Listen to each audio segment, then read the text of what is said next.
Welcome to Penrose Learning, where we make understanding easy. In this video, I will explain how to set up Syncthing.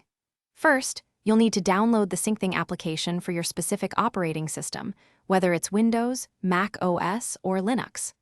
Once downloaded, proceed with the installation process on all the devices you wish to synchronize.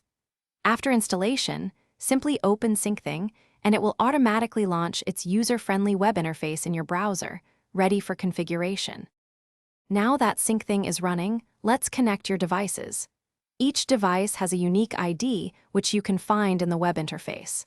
Copy this ID from one device, then on another, click Add Remote Device and paste it in.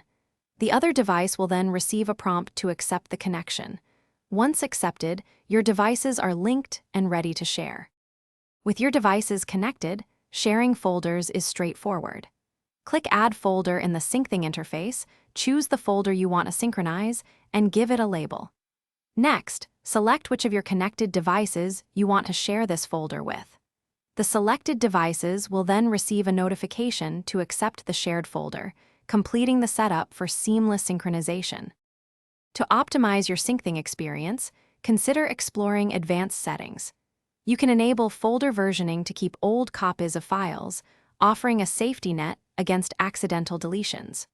Also, adjust sync intervals to balance performance with real-time updates, especially for devices with limited resources.